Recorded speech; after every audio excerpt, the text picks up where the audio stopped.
안녕하세요. 아이누르자단 서울여성병원 소아청소년과 전문의 김다련입니다. 지금 중국에서 우한폐렴 신종 코로나 바이러스가 유행을 하고 있습니다. 국내에서도 지금 16번째 환자가 나왔는데 부모님들이 많이 걱정을 하고 계십니다. 특히나 우리 병원 같은 경우는 임신을 한 임신부와 아이들이 많이 병원을 다니고 있기 때문에 그분들을 위해서 올바른 정보를 제공하고자 이 동영상을 촬영하게 되었습니다. 아직까지는 병원 오는 것을 많이 두려워할 필요가 없습니다. 왜냐하면 지금 신종 코로나 바이러스가 국내에서 많이 발생하고 있지 않습니다. 현재 16명이 발생한 것으로 되어 있고, 더구나 신생아들 같은 경우는 바이러스에 감염될 위험성이 적기 때문에 지금은 접종을 바로바로 개월수에 맞춰서 시행하는 것이 좋습니다. 그렇지만은 중국에서도 2주 정도가 지금 고비라고 이야기를 하고 있습니다. 따라서 한국에서도 2주에서 한 달 정도가 우한폐렴 지금 신종 코로나 바이러스가 얼마나 커질지 또는 소강 상태가 될지가 결정이 될 겁니다. 그래서 2월까지는 그냥 정해진 순서에 따라서 접종을 하시고 2월 이후에는 상황을 보시면서 접종을 해도 되는데, 접종은 조금 늦는다 해서 문제되지는 않습니다.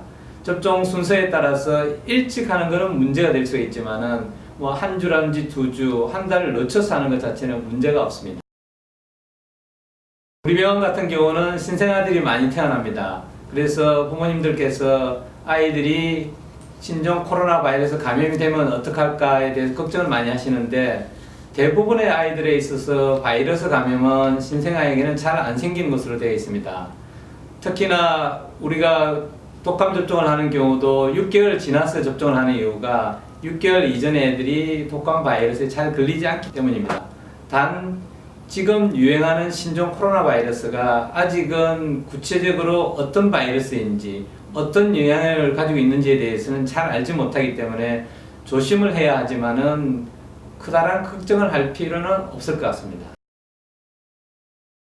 병원에서는 감염 관리를 철저히 하고자 노력을 하고 있습니다. 특히 감염 관리에 있어서는 국가가 의료기관 인증 마크라는 것을 사용하고 있고, 감염 관리를 잘하는 곳에만 그 의료기관 인증 마크를 줍니다. 특히 요즘같이 신종 코로나 바이러스가 유행하는 경우에는 병원을 방문한 환자들에게 기존에 방문한 곳이 어디인지, 그리고 현재 열이 나는지, 기침 가래가 있는지 등을 체크를 합니다. 그리고 손소독제를 사용한다든지 마스크 착용을 함으로써 감염 관리를 철저히 하고 있기 때문에 병원을 방문하는 것을 너무 두려워할 필요는 없습니다.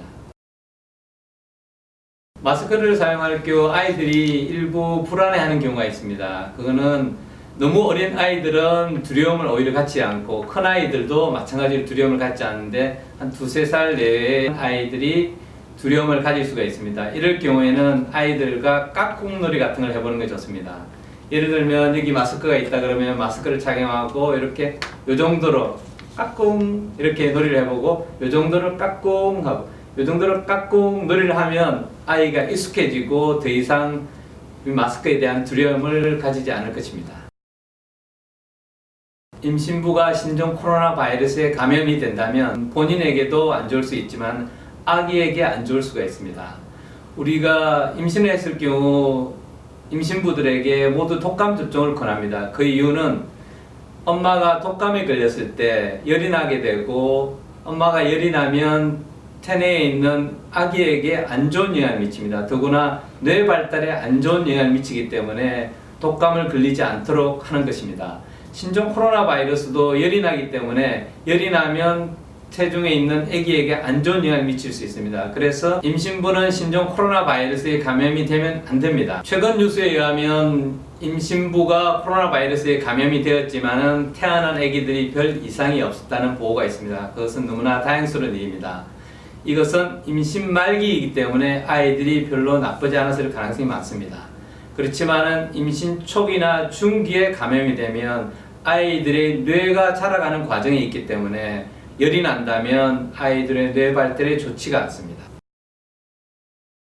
손소독제로는 알코올 함유량이 70%인 것이 제일 좋은 것으로 되어 있습니다. 대부분의 병원에서도 70% 알코올로 소독을 하고 있고, 이것을 사용하면 바이러스의 99.9%를 죽일 수 있는 것으로 나와 있습니다. 그렇지만은 현재 품귀 현상으로 알코올 세정제를 구하기 힘드시다면 약국에서 글리세린이라든지 정제수, 에탄올을 구입해 가지고 손 세정제를 만들 수가 있습니다. 가능하시다면 KF 인증 마크를 들어있는 것을 사용하는 것이 좋습니다. KF 다음에 들어있는 숫자가 그걸 어느 정도 막느냐를 말해줍니다. KF 80이라는 것은 80% 정도를 막을 수 있다. 94는 94%, 99는 99%를 막을 수 있다는 것입니다. 하지만 직접적으로 신종 코로나 바이러스 감염 환자 접촉을 하지 않는다면, 더구나 지금 마스크를 구입하는 게 쉽지 않다면 병원에서 간단하게 사용할 수 있는 이런 마스크도 충분히 사용할 수가 있습니다. 그리고 사람들과의 접촉 거리를 2m 정도를 유지한다면, 그리고 기침을 할 때 기침 예절 같은 걸 잘 지켜서 상대방한테 기침을 하지 않고 팔을 향해서 기침을 하고 다른 쪽으로 기침을 한다면 감염의 위험성은 줄어듭니다. 오늘은 신종 코로나 바이러스 감염의 위험성에 대해서 오해를 풀기 위한 동영상을 촬영하였습니다. 여러분들에게 많은 도움이 되시길 바랍니다. 감사합니다. 악마야 물러가라. 악마야 물러가라.